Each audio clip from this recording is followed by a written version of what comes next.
Hello, welcome to Beyond the Filter. I am your host, Liz Ryerson, and today I'm here with Andrew Stine, correct? That's how you say your name? That's right, yeah.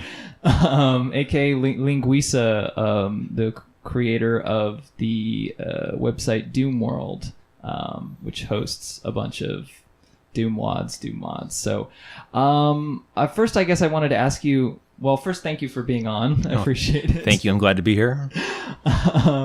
But first, I want to ask you about what got you into... So Doom, obviously, a video game that came out in 1993, massively popular, followed by Doom 2 and Quake and other things. And the modding community was one of the first big creative communities online for people who are designing their own maps and adding their own sprites and all that kind of stuff. And it was a big thing for the first few years of Doom. So I wanted to ask you how you got into Doom and what got you interested in starting the website Doomworld.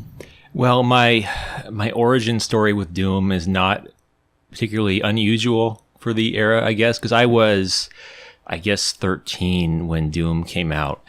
And I first only heard of it like in 1994, like after Doom 2 was brand new, pretty much.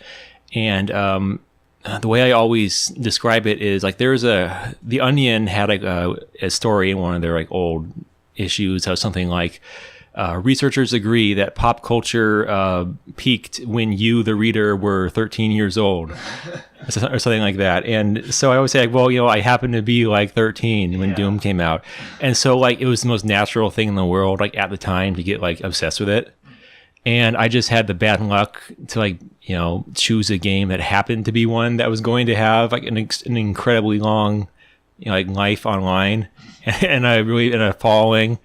And so getting into Doom was mostly just because I had been in, I had played plenty of computer and console games, and nothing that was like a first-person shooter before, really, because Doom was obviously it wasn't the first, and there's the whole argument over like which was the first FPS, but for most people Doom was probably the first, and it was mine. And so it was definitely, because definitely is a much more viscerally exciting genre than most, where you're like in a third person or doing whatever. And so I'm sure that drew me to it a lot. And it must have been most of it because like I was never like a heavy metal guy, so I didn't really care about kind of the whole metal aesthetic or anything like that. And also at the same time, around like 94, 95 was when I first started having regular access to the internet. First on like CompuServe and AOL, and then later through like news groups and the actual World Wide Web. And so I think that the two kind of played off each other because, I was playing a lot of Doom, and I had heard about custom levels and mods and that sort of thing. And it was also the same time when I was starting to actually explore the internet, or like, the AOL, the walled gardens that they had. And so they would have like Doom sections of other people who were like, basically starting out with the internet, and Doom was something that they were excited in, and so they were making new levels and sharing them. And so, it was exciting to find them and download files, which was something that was like new to me as well. Just downloading files from the internet. Well, just having the internet in general. And so it just happened to be that like Doom wads were like the thing that I was interested in, but just the idea of downloading them at all was exciting. So a lot of the stuff that existed around this time for the Doom community was on like these like Usenet groups and like things like that, right? Yeah. I mean, the id Games archive, which was the main FTP server, has been around in one form or another since like mid 1994. And at first, it was hosted on various like university. Was it Ty Holderman that started it, or was it somebody else? No, they're like you can go find the whole history because it's on the wiki somewhere. But basically, like, because it started out because basically everyone on the internet pretty much back then was doing it through like a university network. Right. And I'm talking about the actual like World Wide Web, because like 94 there were barely any like ISPs that gave you like the quote unquote internet. And so a lot of them were university guys. And so like for the first couple of years, they were hosted on like, I think the first one might have been like the Washington State or something, and then it went around to like Illinois or other places, until like finally like the sysadmins like got wise to it and would kick it off and have to move somewhere else. And I remember there was a part in that book Masters of Doom where they're talking about how just like these campus servers exploded when the Doom shareware came out in like December 1993. Yeah, that was like the University of Wisconsin, I believe. Yeah. And but like I was saying though, like that was I don't want to say it was primarily, but it was largely like university like kids. And so like other people who didn't have access to that, like, you know, I remember going on actual like dial-up BBSs in like 94, 95 and downloading Doom mods through those because I didn't really have, you know, anywhere else to find them. But then AOL and CompuServe and then the internet, you know, writ large. And it's actually funny because there are, you know, more than a couple Doom mods that were released by people who were on CompuServe when CompuServe was like its own walled garden. And so there are ones where the people have said like in the text file saying like, you may share this like on CompuServe, but nowhere else.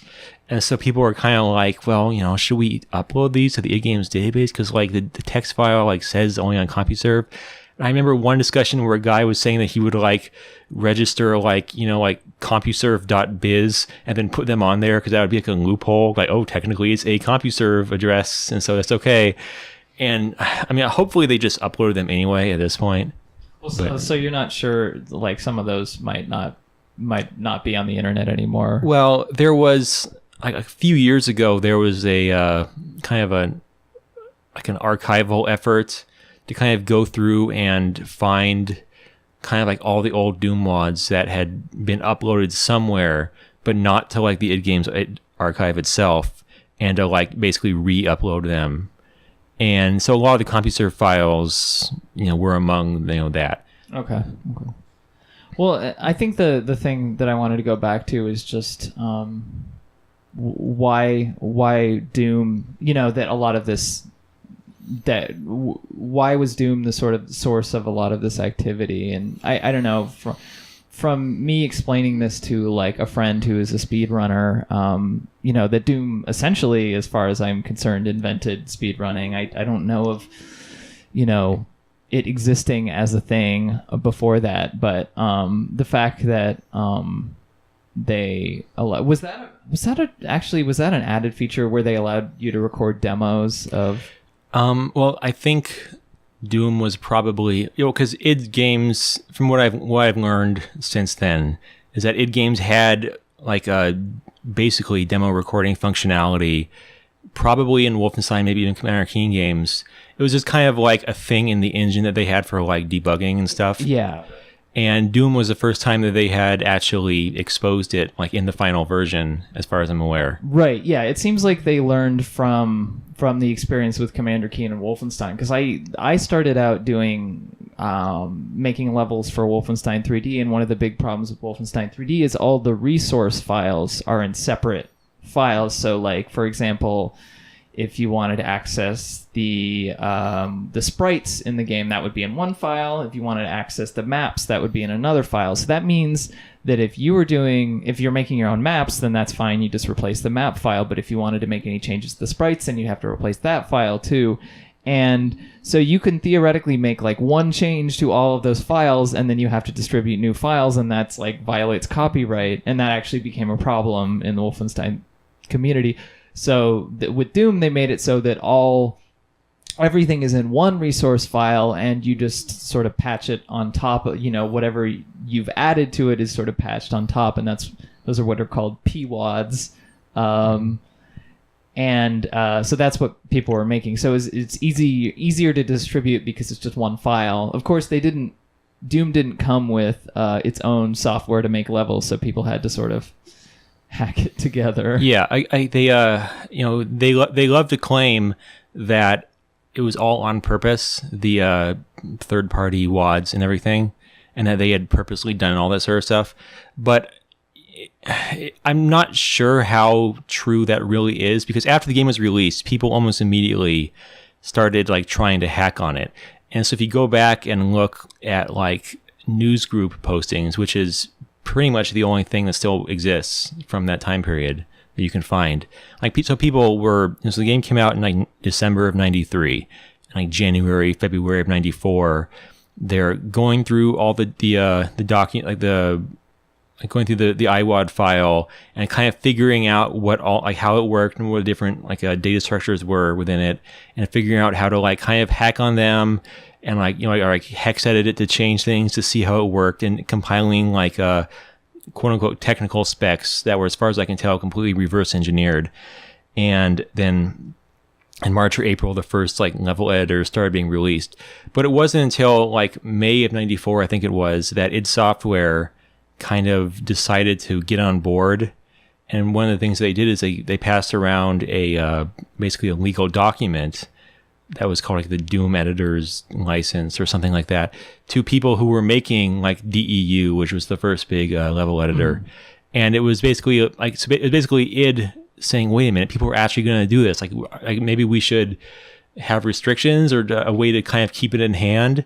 And so they tried to have people like sign these things that basically said, like, okay, we'll let you continue to make these editing tools, and maybe even provide you with some technical information, but then you have to agree to not, you know, distribute it in such a way or not profit off it and that sort of thing. So yeah. So anyways, I'm not actually sure how much they were anticipating it, or if it was just kind of a happy accident that happened the way it did.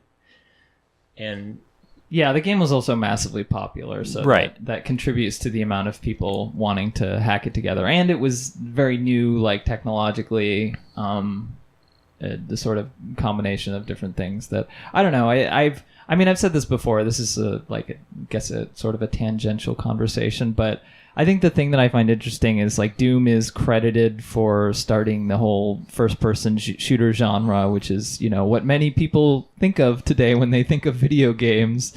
But it doesn't, in some ways, really fit that for me. Like, it does in some ways, in that, you know, it sort of has this, you know, bloody, hyper-masculine sort of aesthetic, but in other ways, like if you look at the level design or you look at the way that sort of things function in the engine, it doesn't really resemble modern games so much, which is maybe the reason why like the new Doom like has, you know, used a lot of the ideas or features of the original game, because it is kind of like different from how games are made these days. But anyway, I think that's like important to point out, just because like, yes, it is responsible sort of culturally for a lot of that, but it also was kind of a little bit different in how it operated. At least that's how I perceive it. Like, if we're talking about the subculture also. Right. Well, I mean, Doom, like the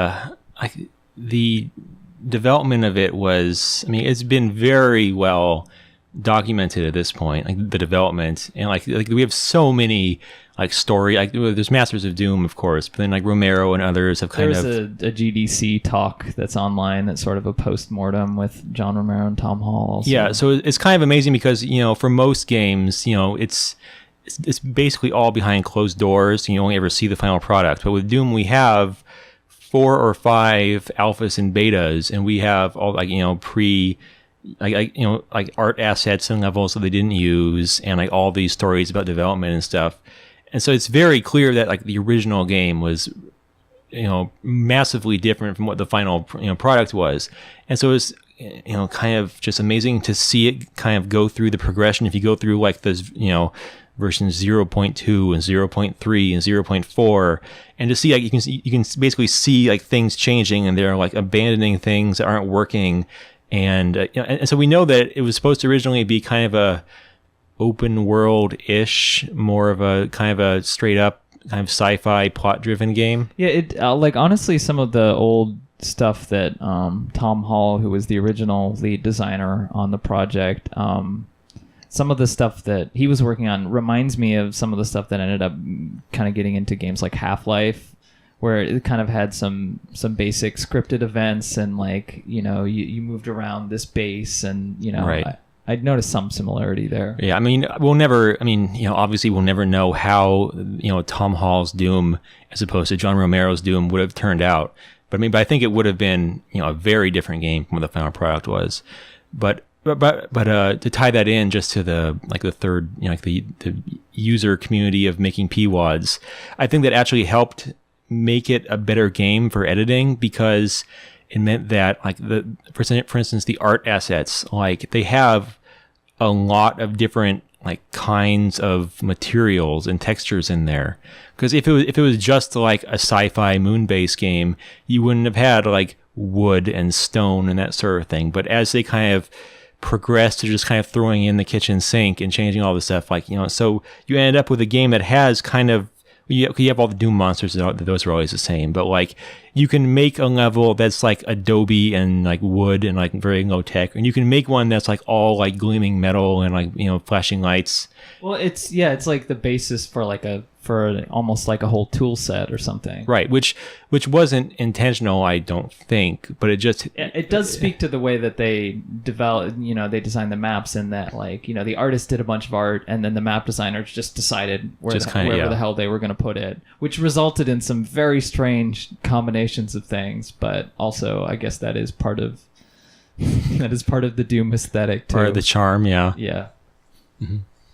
So I forget what your original question was anyway, but I don't remember exactly, but I think I was talking about just there a lot of things about the original Doom don't resemble games of today, and I think part of that is what I was talking about with the process of Doom modders or even people back in the 90s. Usually, if you're talking about each level is usually designed by one person, maybe at most two people, and usually they're the person who's deciding where all the textures go, where all the enemies go, and all that other stuff. And there might be some story or other things that are being decided, although in Doom that's not the case at all. It really is just you go from one level to the next, which again makes it good for modding, because it's already kind of you can already kind of put whatever you want to in that slot.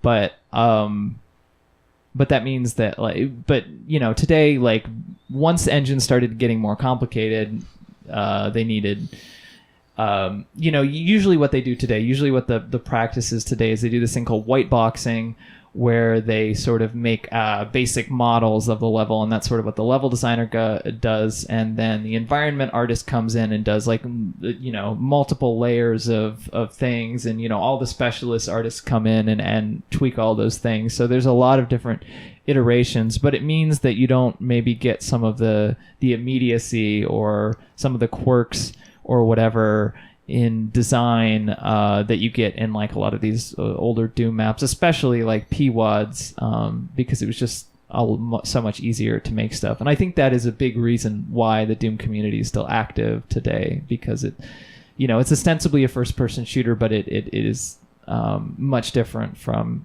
what many people think of them as being now.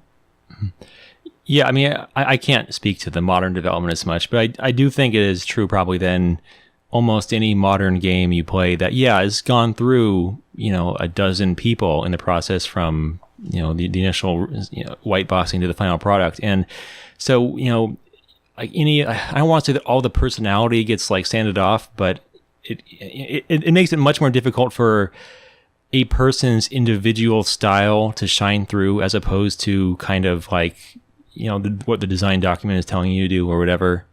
And so for a game is something as simple as Doom, whereas it's not only easy, but it's usual for one person to make the entire level from beginning to end. Well, and that kind of adds to the maybe auteur mystique or something of individual designers that has sort of become a trend. I feel in the Doom community now, where people are, I actually am really interested in this whole idea of people imitating styles of individual designers, like John Romero in particular. I think has always been this, because he designed most of Doom 1 Episode 1, which is the shareware episode, and it's very memorable for a lot of people because they played it, and also because the style is a little bit more consistent than it is in other things, and so it's very often imitated, but because of that, people are able to identify different styles with different authors, and I think that you maybe understand more a little bit about human beings who are behind the development process, like as artists, and what their sensibilities are in a way that maybe you don't with a lot of other games, unless you're talking about like indie games or something.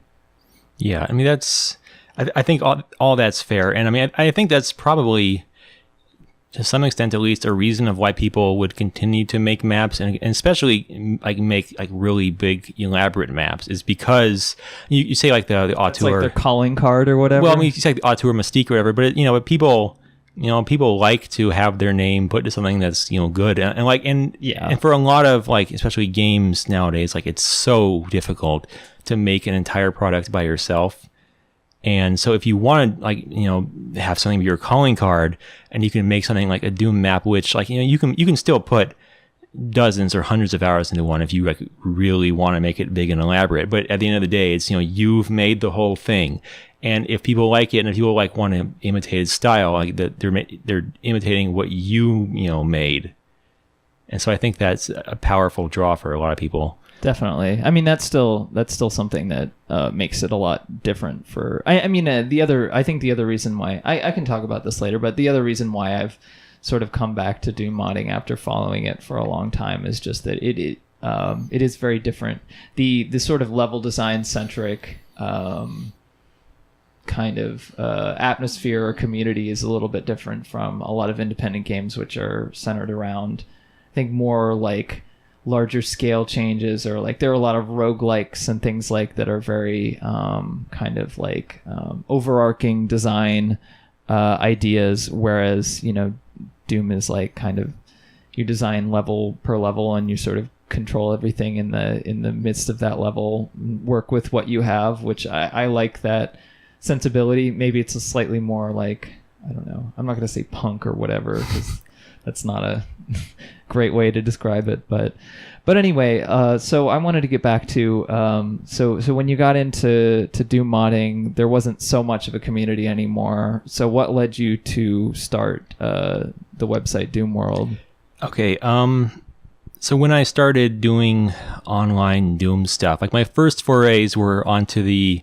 Okay, I think what I probably originally did was go to the bookstore and look at one of like the Doom like books that they had, because back in the day, Doom was big enough that people had made like the Doom editing guide or something. It's like those Windows 95 books or something like that. Yeah, and there were a few of those for Doom where it was specifically about like making Doom levels, and that sort of like an actual like people who were familiar with it had written it, so it was helpful for a beginner. And so I think probably through that was where I had learned about like online Doom stuff that was available. And this was like 95, let's say. And so if you actually go back to like the Google News Group, like archive, you can like find like my first ever like online post was in like rec.games.computer. There was like something like, oh, I can't get this WAD to work or whatever. And so yeah, anyway, so through there, so I started finding kind of the Doom kind of web community, like Doom community online, as it were. And back then, it was mostly people's personal web pages that were largely on university servers, stuff like that. And one of the big things back then, I guess, well, it still is now, was kind of like team projects, where the big notable one, first one, of course, was the Team TNT with their Evolution. Yeah. When was that? Was that 95? It must have been, probably. Yeah. And that eventually got released commercially. It did, yeah. And so I think probably the commercial release of it kind of spurned a lot of other people to have the same idea, and that eventually led to all the other kind of classic Doom megawads like the Requiem and Memento Mori and that sort of thing. But anyway, so I had kind of found another one that some other guys were making called Army of Darkness Doom. And so I basically like emailed the guy that was in charge. I was like, hey, I want to join. I want to help out. And so, yeah, so you can go and download Army of Darkness Doom, and level 3 is... Was it like a total conversion with like Army of Darkness? Yeah, I mean, we called it a TC, total conversion. But I guess it depends on how strict you are about total, because it was still like, it was very clearly based on Doom, but like it had new, like it had some new enemy sprites and like new weapon sprites and stuff, and we had new sounds and all that sort of stuff. And so level 3 in that is one of the first things I ever made for Doom, and it's still in there and you can play it, although I kind of recommend you don't, because it's pretty terrible. And so after that, I was kind of casting around for something else to do after that was released, I mean. And on the Doom news groups, I found another guy who was trying to start a project called like Independence Day Doom. So I guess this must have been in 96, because I think that's when Independence... Yeah, it came on, I think, like July 4th. Yeah, so it was presumably a few months after that, and a guy was wanting to make an ID4 Doom project. And so I decided to join him to do that. And that never really went anywhere, but as part of it, we managed to get web space through a company called Telefragged that was kind of a Quake-based like online like community. When you said this was like, when we were talking earlier, you said this is kind of Web 1.0 stuff where you could actually make money off of like hosting websites like these at the time. Yeah. I mean, that was, well, this was like 96, so I probably was too early even for that. But, okay. But anyway, certainly Quake was released, and I mean, there must have been ads, like banner ads at that point, but they were still brand new. So. But anyway, so that never really went anywhere. But as part of it, like, so we had a website for it, and so I kind of got into just the idea of just like updating and maintaining the website, because you know the idea of having your own website in like '97, well, that was still a really novel thing to do. And so what ended up happening was like ID4 Doom just kind of faded away because we didn't care and no one cared. But the news page for what we had renamed as Functional Entropy for some reason was the name of the news page. And it basically turned into kind of a proto, what would eventually be Doomworld, where it was like community news, where I would kind of read the news groups or other websites out there and just kind of like have updates about stuff that was happening. And I didn't really think much of it. And I remember in like December of 97, which I guess was the 4th birthday of Doom, John Romero posted a plan file, if you remember those. I don't.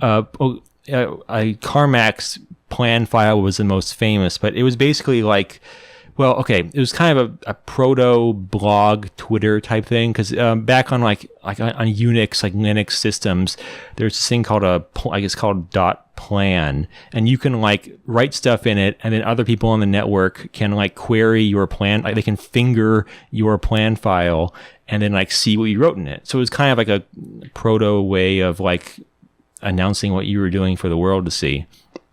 Anyway, and so the id Software and the Iron Storm guys, all of them had plans, and there were archives that are still around, and there were like plan file wars, and like a lot of like inter company drama got laid out there, because it was so early on that like no one. Speaking of well-documented drama, just look up anything about the story of Ion Storm. Yeah, but it was so early that like no one had kind of learned to like kind of keep a personal and private persona, if you know what I mean.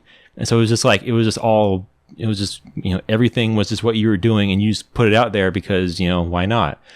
And anyway, so John Romero on like the 4th anniversary of Doom, like said a thing like, "Oh, happy birthday, Doom."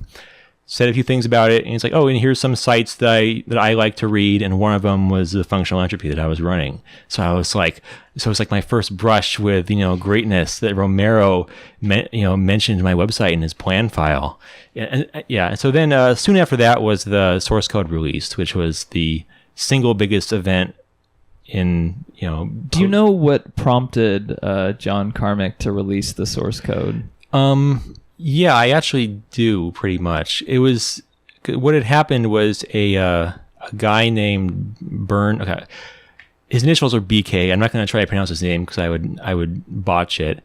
But it was a programmer who wanted to write a book about the Doom engine and the Doom source code, and it was going to be like natural, like commercial book, kind of explaining how everything worked and that sort of thing. And so he had gone to id Software with this idea, and they had been like, "Okay, that sounds like a good idea." So they had given him the source code to Doom. basically for him to kind of like clean up and document and like use to write a book. Well, and I think maybe part of the interest there was that the Doom engine is actually a really interesting piece of technology in itself, just because it was kind of like, there wasn't anything quite like that existed before. There were 3D engines, but not something that quite used what Doom's engine used, without going into like too specifics. Right. Yeah, no, there were, the Doom engine itself was, it was very oriented towards speed and just like drawing everything as fast as it possibly could. And that ended up making, so there were some lots of things about the engine that are like unfortunate nowadays, because they arise from decisions made to make it faster in like 94, which, was the important thing then. Although, now we can lament like visplane overflows and stuff, but back then no one cared. But anyway, so this guy was writing a book about Doom, but then at some point, like, they decided it would be like unfeasible and like no one would buy it anymore. And so basically, John Carmack, for whatever reason, decided to take this kind of partially cleaned up and like kind of reorganized version of the source code that this author was using, and just like, say the hell with it, like, release it.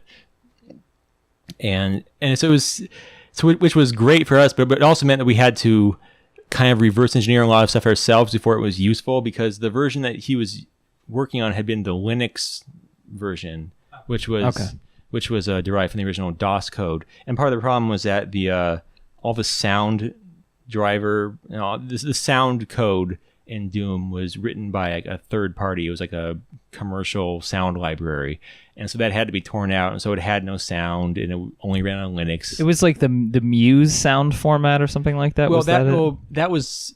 It was the DMX sound library, and it was only ever used for 2 games. Not the wrapper. Yeah, it was only ever used for 2 games. Doom, and the other one was like Raptor Call of Shadows or something. Yeah, that's a pretty obscure, side-scrolling shooter game. But Muse was like its kind of like cut down version of the MIDI format. But anyway, so after the source code was released, then interest in Doom really started coming back, because it had been fading away, because Quake had been released and Quake 2 was coming out. And Quake modding was a really big thing, too. Quake modding was huge. But and then after the Doom source code came out, then you could actually go and like, not least of which was support the Doom engine to actually work under Windows 95 or 98 or whatever, and do interesting things with it. And so that was about the time in early 98, after the source release, was when the same website, Telefrag, that was hosting the old ID4 Doom news page, said, hey, we want to make our own Doom site. And so because I was like already there doing it, they just asked me if I wanted to run it. And so I said, okay, yeah, great. And so they like registered Doomworld.com, and we just kind of threw that together, and it's been going ever since then. And this was in 1998? Yeah, this was in like March 98, and I was 16 years old when it first started. Doomworld did, which, at the time I thought nothing of it, because it was like, you know, the internet was so new anyway that the idea of having to be like an adult to use it just didn't really occur to me. Because like I can't imagine like going to a website now where it's like, oh, a 16-year-old like runs this and just like, well, that's like 4chan was started by like a 14-year-old or something like that. Well, yeah, and we all know like what direction that went. Exactly. So I mean, it had a very big influence on culture, just not a good one. Right, yeah. So anyway, so I forget where I was going with this at this point. You were just talking about the origins of Doomworld. Right, yeah. Well, I mean, after it started, it gets significantly less interesting after it actually began, because then it was just kind of a process of just like running it, which is, tedious for the most part. Yeah, well, sorry to interrupt. I think what I find interesting is that, first of all, the site is still running and it's still pretty active. I used to do Wolfenstein 3D modding, and I've come back and tried to follow that community again, and like it still exists, but I wouldn't say it's, maybe as active as it was. It was always a pretty niche community, and maybe the same with others, but it seems like, I don't know, the Doom community has a lot of activity, and not only that, but there are things that didn't exist before, like, there's like a few Doom podcasts. Like, there's like 3 Doom podcasts at this point, and like, a lot of streamers and stuff like that. So, and people who are, talking about the history of Doom and like talking about it critically. And like you got interviewed recently on the Doom Radio podcast, which is one example. And as somebody who loves like Doom stuff, I totally love that all this stuff exists. But just the fact that this is, all out there for a pretty old game is pretty crazy. Well, I mean, most of it's just down to luck, really, like with most things in the world. Well, I think, and I think part of that is what we were talking about with John Carmack releasing the source code, because then the Boom engine got created, and then like modern source ports, and then also Doom Builder, which has a 3D editing mode. So a lot of stuff that is made now doesn't really exactly resemble things that were made before that point. But yeah. Yeah, I mean, at least as far as Doomworld is concerned, like it, in '98, I can't say that I ever had any thought of where it would be in 10 or 20 years, and we're almost at 20 years at this point. And most of that is down to the fact that we were just lucky enough to be hosted via a company that was just kind of like happy to continue hosting us for, well, I guess until 2014. I think was when they finally shut down. And so for basically the first 15 or 16 years of Doomworld's life, it was just kind of like, at least on the kind of the technical side, it was basically just on autopilot. And like, so many, sites and so many web pages are just lost to the mists of time, especially from stuff that's like, from that era too, like late from 90s. Before 2000, because I don't even think like the archive.org goes back until like 98 or anything like that. And so, so the only reason that it existed for a long time was because we just had a site that was happy to basically do it for free, at least free on our end. And then in 2014, when Telefrag finally shut down, and then at that point, like nowadays, it's like almost trivial to host your own website. So that's not such a big deal. But then the other big part is just kind of the idea of just archiving everything, and that was something that. At first, it just seemed kind of like the obvious thing to do. I didn't even really think about the fact like that anyone would care about a forum post from 2000. And I don't know how much anyone does, but people seem to like the fact that they are still there. And, well, you said you mentioned something about like a linguist, like getting into an argument about the origin of certain phrase. I was mentioning that a while back on Twitter, because I just have like a Doomworld like search term thing, and I saw that like some linguists were talking and they were trying to find the origin of some. It was some term. It wasn't a particularly like interesting term, and so they had searched for it online, and like one of the oldest usages of it was on the Doomworld forums from like 2001.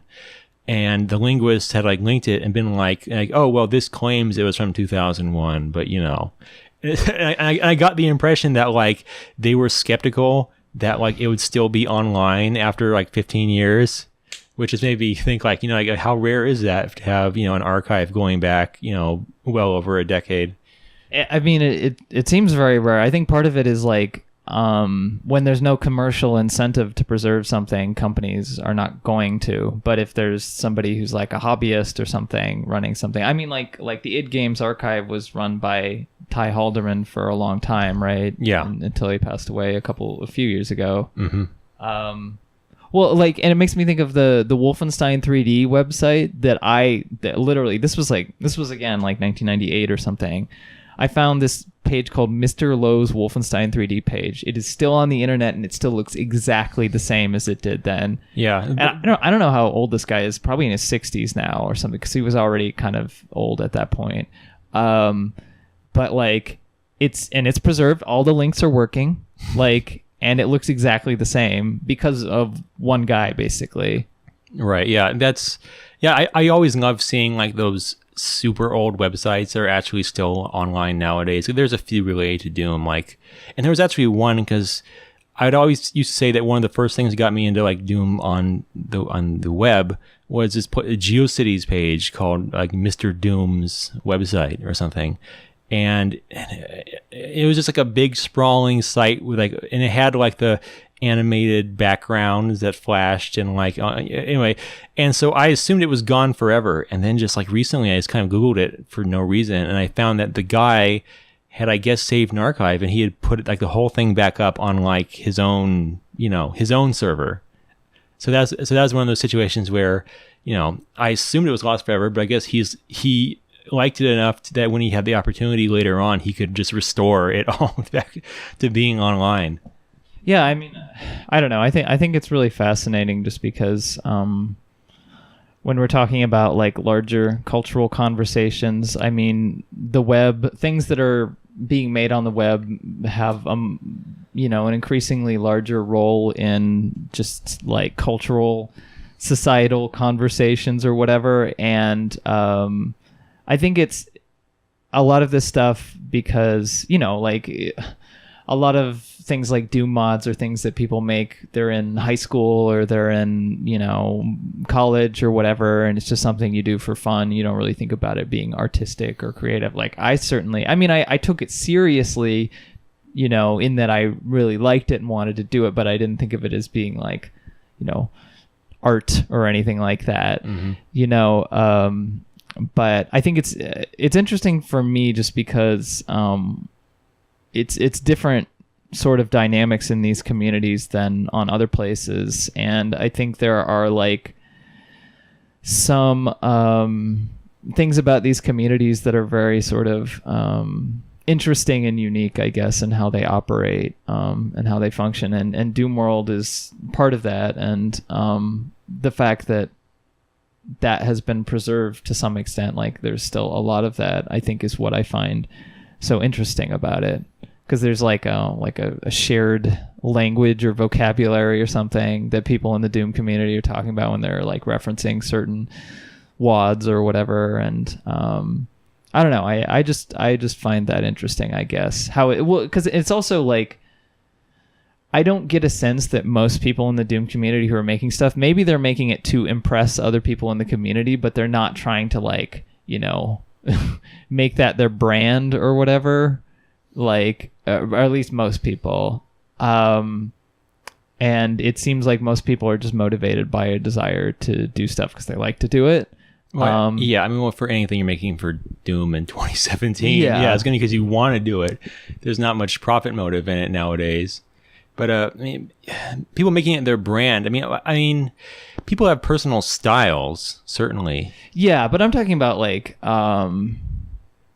people trying to make, get really popular on social media or whatever. Trying to. Well, there is one individual who who has his own Doom-related "quote unquote" brand that we could mention.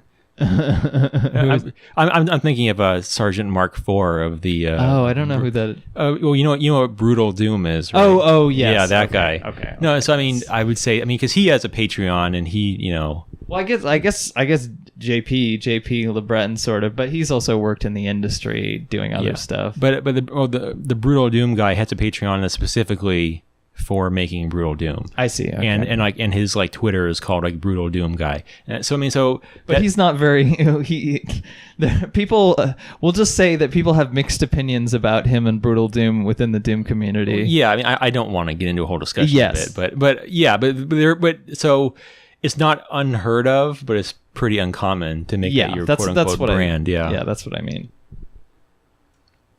Okay, so how would you say that? So we were talking earlier, and I think this is a thing that has been discussed also on like Doom Radio and some of the streams that I've watched, like those Evolution of the WAD streams, where they talk about sort of how things have changed. I know you're not like as super into following like all the WADs and stuff that come out, but how would you say the sort of community dynamics and all that kind of stuff have changed since like 1998 to now? Well, quite a bit.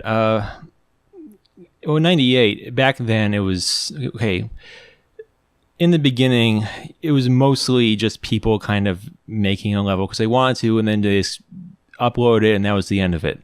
but then there would also be the community projects like Evolution, and then kind of the whole megawad culture that arose, and megawad means basically it's a Doom or Doom 2 PWAD that replaces every single level that's in the original. So in Ultimate Doom would be 36 levels, and Doom 2 would be 32. Which is a lot. Yeah, it's quite a few. It's just difficult, but not impossible for one person. So those lend themselves to like team community projects more. And those tend to be the most popular projects that people will, those megawads are certainly kind of like they're the Cadillac of Doom wads, where it's like those are the ones that like if you want to like show someone what the community is up to, you'll probably say, oh, you should play such and such megawad, and this will kind of give you an idea of where things are. And then you'll probably get halfway through it and then give up. And that's always been one of my main stumbling blocks, is like playing like a megawad is like you're basically playing like a new game. I mean, it's it's a Doom game, but like you're playing through it like if you're going to consider Doom 2 to be playing through a whole game, then playing through a 32 level PWAD for Doom 2 is a whole game on its own right. Well, and it's a lot of effort too, because people make sets like the community chest sets and things, like people make very large levels, some levels that take over an hour to complete each, and that's like a, depending on how long the experience is, that's like a 30-hour game experience or whatever. Well, there's and that I'd say okay, because that was like around the late 90s, and so then in the early 2000s was after all the source ports were starting to be the prevalent way to play. And so then you had things like Boom and PR Boom,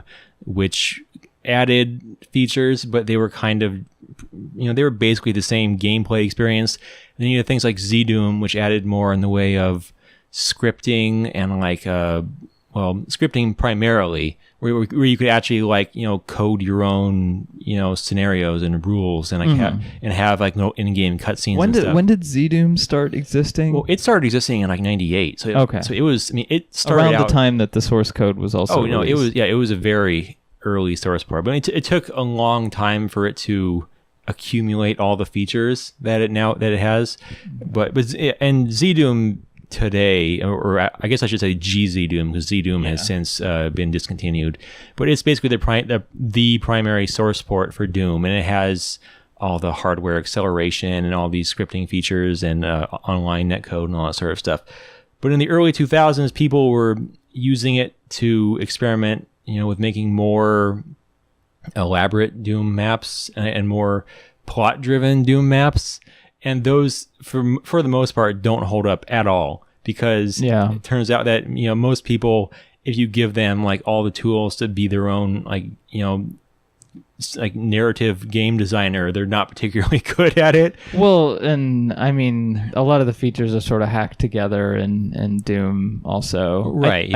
I think like, I mean, even in ZD Doom, and because like the thing is, like, the Doom resources are not meant necessarily to be used in that way, when they were made. Like, if you're just using default Doom resources, they don't have, like, they're not meant to be... Well, there's no way to have, like, the Doom guy, like, talk. He just stands there. They're not meant to be in, like, cutscenes or whatever, Yeah, so, like, so you'd play, like, a cut, and there'd be a cutscene where, the Doom guy would be like walking down a hallway, but it would just be to like an imp or something. Yeah, but it would just be like his like his like 4-frame like just normal walk, where he would just like run down the hallway and stop suddenly, and then just stand there as a stationary thing, as like there was a text bar that appears letter by letter and takes like 10 seconds to like show the whole line.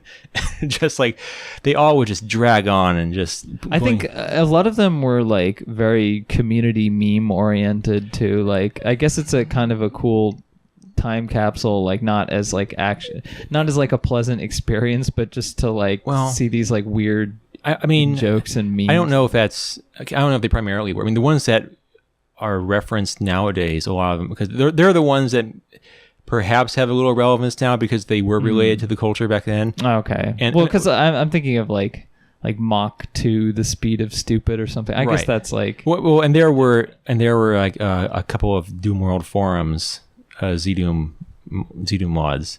There were 3 of them, I should say, in particular, and each of them was centered around some particular trivial bit of like Doomworld like forum drama. Yeah. So like the plot of the WAD was about forum drama. So I mean, playing it now, it's like you're just like, you know, this is just ridiculous. Like no one cares. But at the same time, like it's a kind of a time capsule.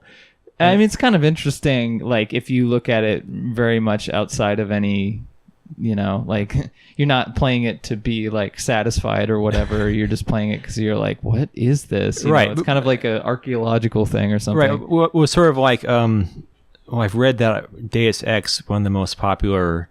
Oh, the nameless mod. Yeah, I've heard that it's kind of like unplayable just because it's all like these bizarre jokes and references. Yeah, because everything I've always read is that the nameless mod is the most elaborate Deus Ex like mod. It has new levels and new conversations and plots and whatever. But the whole thing is apparently based on like in joke, like a forum in jokes. That's like the entire plot of the nameless mod is basically forum in jokes. So yeah, and people are saying, like, oh yeah, it's really cool. Like if you can get past the fact that it's all like memes that no one has ever heard of. Well, presumably, yeah, they're all designing it for themselves and don't necessarily assume that it will be anything else than that. Of course, that's the weird thing about that mod is because it was actually kind of talked about a lot. Yeah, well, and that little comment about designing it for yourself, I think, is one of the largest kind of cultural shifts in the Doom community. Where, you know, originally it was basically doing it for yourself. And so basically you would just finish it and be like, okay, it's done. And you release it and that'd be the end of it. And in the past like decade, I would say the focus has shifted more just from like a thing you just like finish and release and whatever to being something that like it's not made for yourself as much as it is made for other people to like play and like react to. Yeah. And so like I was saying earlier that like the idea of making your Doom level and just releasing it is, it's not dead, but for a project of any magnitude, no one just releases it and then is done with it. It's always like, okay, here's version 0.9, here's the beta, here's the final release candidate, and people will like play test it and they'll make changes. And so nowadays, like, so I was saying earlier about how like things are kind of the product of like, a Doom map is a product of like one person and it doesn't have like the edges sanded off.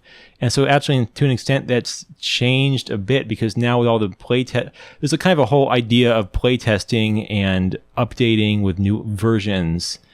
And so I think that actually takes a little bit of individuality out of it in the sense that like you are making concessions to like a player base and you're changing like what your original idea is based on that. And yeah, I think that there's the other side where, and I think this has always been the case that, somebody has an overarching thing that they want to do for their set and then somebody else, makes something and then they make a lot of changes to it.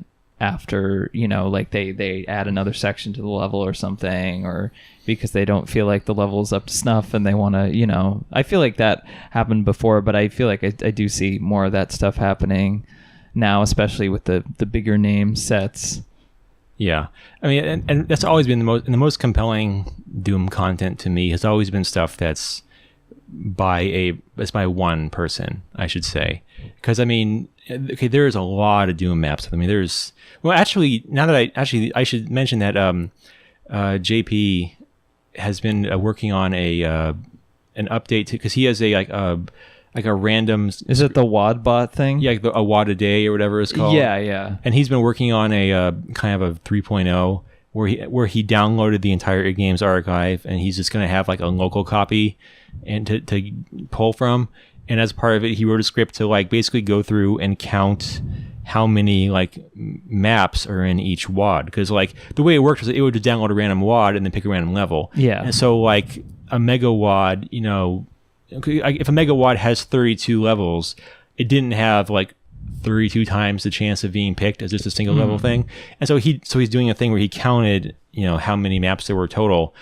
And it was only like 35 or 40,000 like individual levels total in the A Games archive. Wow. Which I mean, and I thought it was going to be at least twice as much. Yeah, I would think more closer to like 100,000. Yeah, but I mean, and the archive is pretty complete. So there actually aren't as many Doom levels as a lot of people just kind of assume there probably are. I mean, if someone who doesn't follow the Doom community at all, I mean, 40,000 probably sounds like a lot, though. Well, it's true, but then you talk about like Mario Maker or Minecraft or whatever, that's true. Where there are literal millions of maps and stuff out there. Yeah, that's absolutely true. Yeah, I mean, I do think that's interesting. I think one of the things that I like about the Doom community now, as opposed to when I sort of followed it, because I followed it on and off for a long time, but never been like a super active participant. But like I joined Doomworld kind of like 1999, something like that, and I played some of my first, like some of the big name Doom mods, like Alien Vendetta, I think, like shortly after that came out, like. And followed it on and off. But I think the thing that like kind of put me off of the community for a while is just that there's just things were too bloated and too difficult. Like, people would make these maps that were ridiculously long, and I didn't feel like there were interesting new things being explored. And like so then when I came back and was like trying to take a look out for that stuff, and I think I also had just really high expectations and standards back in the day. I think now I see more people, especially with those like Doom the Way It Did projects and things like that, people are much more interested in trying to figure out what exactly it is that they liked about this originally thing so much, and what exactly was that like thing that that really made them feel something, and then trying to recreate that, and like trying to reverse engineer it almost in a way, which can be like kind of weird and reductive and miss the point sometimes, but can also be like really cool and helpful for the like discourse about design and stuff. Like one of my favorite maps from the one of those Doom the Way It Did sets was I mean, I have a few, but like there's one designed by the guy Alfonso, who's one of the co-hosts of Doom Radio, that's kind of like a Sandy Peterson. Sandy Peterson was one of the original level designers for Doom, like a Sandy Peterson style map, but it's not like exactly as strict in his style, and it's more like the Doom the Way It Did projects were interesting because the way that they couched it, because it's relatively easy to make levels that like are like in the style of episode 1, right?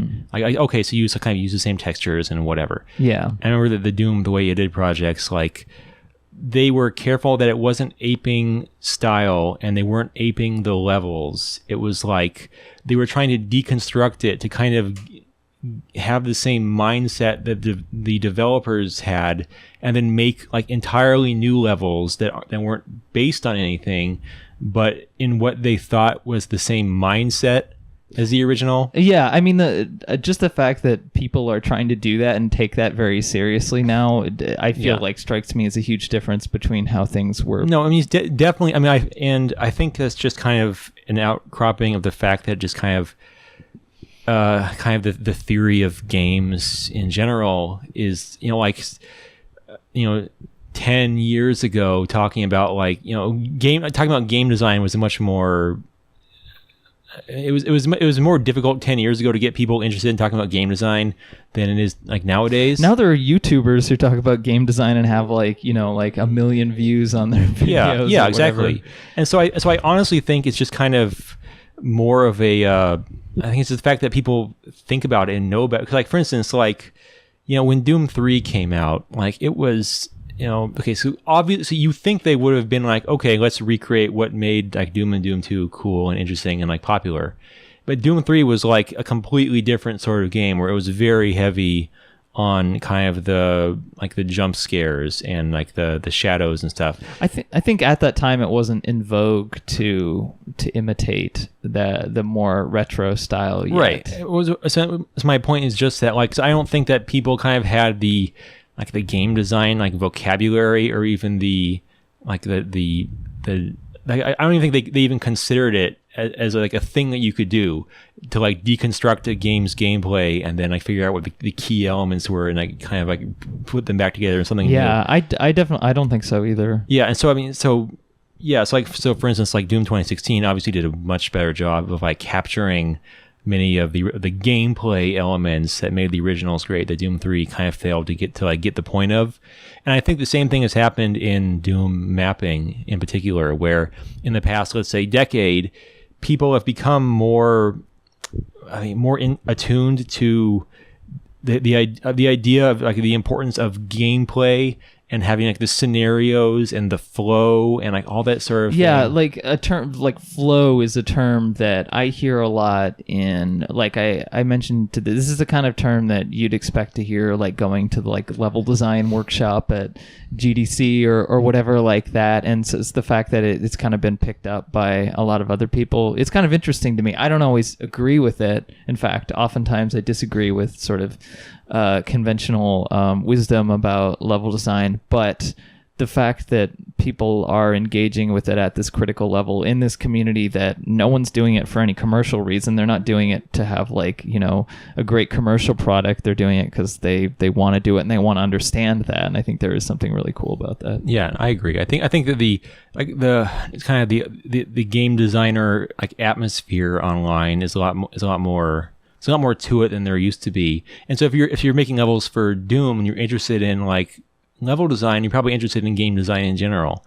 And so and you were mentioning how you hear people talking about Doomwad design, and it's the same sort of language, and is in some cases it's as good as like a, you know, quote unquote real, you know, game criticism or something like that. And I mean, and I think that's the process of it, like, you know, kind of feeding back upon itself. And people are steeped in that now, whereas 10 years ago, 20 years ago, they weren't steeped in it. And so it gives me hope for a continuance of the Doomwad like styling. Because, you know, like if this is how people are doing things now, and this is what like let's say, quote unquote, the discourse about game design is now, I mean, we can be pretty sure that in 10 years there will have been more lessons learned, and we'll have like vocabulary for things we don't have today. And I think that it's extremely likely that will feed back to people making Doom levels in a way. So we'll have like a 2025 Doom map, and you'll be able to look at it and say, oh yeah, this is like totally a 2025 map and not like a 2005 map. Well, that's what that is what I find interesting, because some of the people, you know, some like the Doom Radio stuff, like they go back and they're like, oh yeah, this is totally a 2007 map. But I know that there are totally tropes of maps of today that, you know, 10 years from now, people will look back and be like, oh, that sucks. Like, you know, like, why did we do that? Because that's just how it seems to work. But I mean, like, I think the other thing that that was a big part of why that cultural shift happened was, I remember back in the early 2000s, technology was starting to get better. 3D technology was starting to get better. You could make more and more extensive worlds. Something like GTA, you know, the GTA game started existing, where, you know, it's a massive, like, open interactive world. And that's kind of seems like people wanted things that seemed more realistic in some way, or, you know, like they want things that had more substantial story or felt like more, you know, larger scale, more interactive. And I think maybe some of the Doom modding community struggled because people were trying to make things like that. They were trying to like, I look at the level of detail of a lot of AAA just a hallway in a AAA game, and I see, like, you know, things around 2007 or whatever, like hallways, they're trying to make them look like that, you know, just through all the sector detailing and things like that. Oh, the hallways in like 2002, 2007, like Doom. Yeah, like, okay. You know, one of the more notorious examples of, like, you know, over detailing or whatever. If you look at something like that and then compare it to like a AAA game, there's a lot of similarity there, because they're kind of. I would definitely say, yeah, because there was a period in the mid 2000s where kind of sector detailing was in vogue, where like you would, so let's say you have like a hallway or like a square room, like you wouldn't just have a square room, you would kind of have like beveled inlay things in each of the walls to have like kind of a different texture in the middle portion, and you'd have little like lowered kind of like ornamental details on the floor and like lights, and they'd have like kind of gradient lighting around them, and you would do that to basically every single room and hallway throughout your level. So it's to have this like weird visual, right? But it didn't clutter. It wasn't even like it added anything. It was just kind of like at the time. Okay, I don't want to say that it was a meme, but it was a meme in the sense of like it was like an idea that perpetuated itself, where people were like, "Oh, okay, so now I made my map." Because you want to look like you have skills, like you're doing something bigger and more impressive, you know? Yeah, and I seem to remember, around that time, because Doomworld has a thing called the Keiko Awards, which is, I guess it's Kako Awards. That's what I've been told. That's how you pronounce it. I always thought it was Cacodemon. I always just said Cacodemon because it's like, how often are you talking to someone about Cacodemons? So apparently more often these days. Yeah, and anyway, so it was so since 2004, every year we just kind of had like a list of awards, like a 10 best, and then other like awards, and we used to have like a worst WAD award, which we discontinued because it was mean. But I seem to remember, because one year like it went to like because there was a guy who's still around, Tormentor 667. He's the one that Doom Radio people still like. Yeah, I mean, so there was a Doom mapper named Tormentor 667 who was kind of like, his style was to add all these superfluous details to like the floors and ceilings and walls of all of his maps, and he made like a sample WAD that was like showing off different kinds of styling and how to do it. Mm-hmm. And so anyway, so that got the worst WAD award, was this like tutorial map of how to detail your levels like he did. I feel like that's less offensive than something that, like, you know, a WAD that's trying to be ambitious, because at least it's like, you know, there's something a little bit more pure with the intentions. With I mean, the whole worst WAD thing was just canceled because it's just mean. That just goes back to how like mean spirited like a lot of internet culture. Well, I mean, and actually, I'll tell you, because this is something that never occurred to me at the time. Actually, luckily, this one turned out to not be as bad. But in 2003, I guess it would have been, when I did it was 5 years after Doomworld had been. I guess it was 10 years after Doom was released, which is why we did it, and. So it's like a 10 years of Doom thing. We had various kind of like best WADs of each year, and we made a list of like top 10 like notorious WADs, and it was things like the Columbine guys, and other things that were like weird. And anyway, and so one of them was a level called wow.wad, and it was just a level that I found on the id Games archive one time, where it was. And it was, I found it because it was called just like wow.zip, and it was like a 1 kilobyte file. And I was like, okay, what was this? I played it, and it was just a square room with like a square pit, and there was a cyber demon in the pit, and like the guy who made it, the pit is untextured. Yeah, too. The guy who made it didn't know how to like texture the walls of the pit, so it was just like the Hall of Mirrors effect, where like flashes, and then the text file he wrote like an injured cyber demon has been trapped in the Illusion pit. Like, okay, because I was wondering like if it was just called WoW as like a sarcastic thing. I don't know. I'm pretty sure it was entirely straight. But so anyway, so it was gained notoriety because he wrote the thing saying that playing off the untextured thing as being the Illusion pit, and so that was like an inside joke. Anyway, and so then I didn't really think anything of it, and so then like a couple of years ago. I don't know how Wasn't there a set entirely based off of remakes of wow.wad?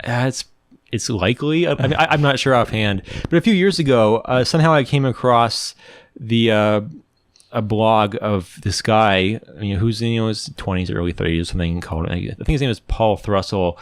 And I came across a post of his about how when he was 10, he made a Doom level, his only Doom level, called wow.wad, and uploaded it. And then Doomworld this website Doomworld found it and called it one of like the worst WADs of all time, and now it has like 800 negative reviews on the id Games database and blah blah blah. And so he wrote like it was kind of a blog post about it, and there was a Japanese artist, Nanka Kurashiki, I think her name is. Oh, is she the one who does all the she does like kind of like cutesy. Well, she designs a lot of maps too. Yeah, but she makes like kind of like cutesy. I mean, they're not like anime, but they're like anime-ish kind of like Doom drawings. And so she made one that was like wow.wad, where it was like a Doom guy walking along, like texting on his iPhone, about to like walk into a pit that he didn't see, and with a cyber demon in the pit. And it was like wow.wad fan art. And so this guy who's now like a 30-year-old like programmer was like astounded that there's fan art, and it's good fan art. Yeah, like her fan art is quite good. Of a bad Doom map he made when he was 10 years old.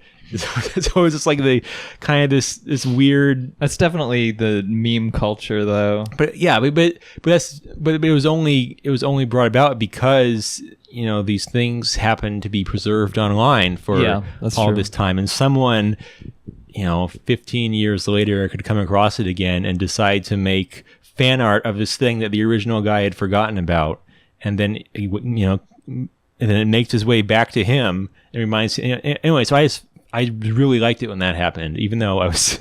Well, it makes me think of the story of the guy who made another one that's really popular called Nuts.wad, which is just like a ton of monsters in a huge room, and it's like impossible to play because it runs super slowly unless you're running on a really nice. Yeah. Although it's funny because I was saying on the side that kind of the joke with Nuts.wad, because it was basically just a giant room with 10,000 monsters in it, and it was always meant to be just kind of a joke. Yeah. And it was unplayable.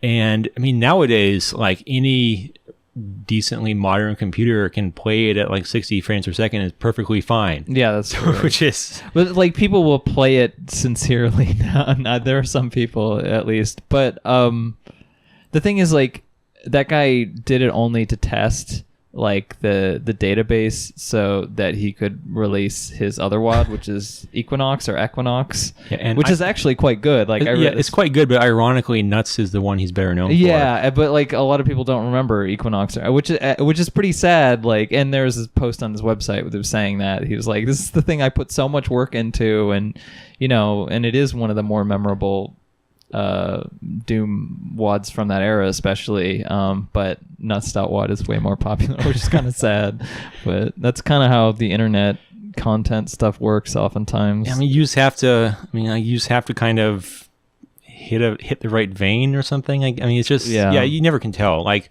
when I made the selfie Doom thing, like, I mean, I saw that that got like picked up by websites like Kotaku. Oh yeah, and because it's funny because I just kind of had the stupid idea to like make Instagram filters for Doom, because you can have like custom like palettes, and so I figured okay, and so I made the selfie thing as kind of like a joke to go along with it because I thought it'd be funny, and so then it got like, I remember it got on all the game websites, and it was in like physical newspapers. And I remember I had a thing where the French Le Monde, the French like newspaper of record, had like a thing about this selfie Doom thing in it. That's so bizarre. Yeah, and it was funny because it was like, and I thought it was funny, but like I didn't think anyone else would think it was funny. I had no idea. Yeah, that is true. And that's the sort of thing where it's like, okay, so now that's what I'm known for instead of made this dumb joke thing, as opposed to anything else I've ever made. Yeah, I felt that way when I was like, I think I made a tweet when Doom 2 and Name Only came out, because I started that project and then didn't do anything with it, and then somebody else took it over. Like, I basically wasn't involved. But I think I made a tweet, and maybe a couple of people who were games writers followed me, so it got picked up by a bunch of games websites, and then people got upset, and I'm like, I'm not the one who like... You're not the one who wrote it. Yeah, I'm not the one who chose to write about this. Anyway, I mean, I would love for them to cover some other stuff too, but I guess it was just like, it's the right kind of hook or whatever. Yeah, it's always, I mean, yeah, it's always like, I can never. I honestly almost wish there was some sort of like secret game journalist cabal that there's not. Yeah, I almost wish there was, that I could like get a line into it to actually tell them about things that actually are interesting that are released for Doom. Yeah, well, I think it's the thing is like from knowing a lot of people who are game journalists, it's really it's almost like kind of pre-decided oftentimes what they write about, or it's just random. Like either it's just random, or like they're writing about it because they feel like it will be a good angle. It's just the whole like clickbait content economy kind of stuff. And unfortunately, it only works for certain things. I mean, I get really frustrated about that too, because I'm friends with some people who are writing for these big websites, and I do feel like, oh, why can't you write about this? But unfortunately, I think a lot of the writers especially don't have as much power or say over what actually gets written about as well, yeah. I mean, online media in general nowadays is it's all pivoting to video. Yeah, exactly. Yeah, that's actually something that I talked about with the person I had on this podcast previously, because it's not a great thing for the landscape of online media, and especially cultural commentary about things like video games or music or art or whatever. And it's kind of hard to know how that's going to change. And things like YouTube, for the most part, stuff that's popular on there is often stuff that is either not very good or kind of upsetting. Yeah. And now just the other day with how they're starting to demonetize stuff that's quote unquote like violent content. And I saw that, and people are saying now that even is starting to include like Doom maps. People playing a Doom map. Really? Yeah. Although, I mean, I doubt many of those being monetized to any amount, but yeah. But just the idea that like, if anything, that would discourage, because if it discourages people from posting videos, people that are, say, like, more popular YouTubers. Yeah, then that means it has less visibility in general. Yeah, exactly. Yeah. Yeah, I mean, that's why I use Patreon. That's why a lot of people do. But, there's limitations, pretty big limitations to that. But anyway, was there anything else you wanted to talk about? Oh, I'm sure there's a million things. But... Yeah. God, I wish I had written some more stuff down. But I feel like we covered like the major points, honestly. Yeah, I mean, I always love to talk about Doom, honestly. I could go on about it. I remember I was at... I met this guy Matt Tropiano from who's in the Doom community at Indiecade, which is an event in LA, and like there was a circle of people around me and when he came up, and we were all sort of talking, and then we started talking about Doom, and eventually just everyone in the circle just started like leaving and wandering away, off, because we were just like talking about it's just how it is with any like nerdy thing. It's funny. I just said, as an aside, on the Doomworld forums last week, there was a kid who posted a thread saying something like, "Nobody else in my school like loves Doom the way I do." And I was thinking, like, kid, I could have posted that like 20 years ago, and that would have been true then. So yeah, exactly. I mean, it's the same with me. Yeah. But I think I guess the last point that I wanted to make about the changes between the culture now and today is like, I think people are more equipped to handle abstraction and certain things today. I mean, we have Minecraft and stuff, so that means more efforts to understand why these games are interesting, and efforts to embrace the inherently abstract nature of games. And I think that's just speaks to the general like cultural value of something. Something can be culturally valuable without it having to be this big, amazing thing. And Doom is definitely culturally influential and valuable in a lot of ways, in spite of, being a old piece of technology in an old game. Yeah, definitely. I mean, speaking to that, and that's something I never really thought about much, but the fact that there is a kind of a relatively long kind of time span that Doom maps have been made over, although in the grand scheme of things is like 20 years, so it's not a ton. But if it continues that, let's say theoretically in 30 more years people are still making Doom maps, then you have like 50 years of something where you could like trace conventions over that time through like a set medium. And that's something that games haven't had, because games, you have new games, you have new systems, you have all that stuff. And so any sort of kind of cultural changes are going to kind of sublimate their way into every aspect of the game. And so I think it'll be interesting to look back in, decades time, if people are still doing Doom stuff, to see how things change. Because then you have it's almost like you almost have like I forget the word I was trying to go for, but it's the same game, and the only thing that's changed is the time.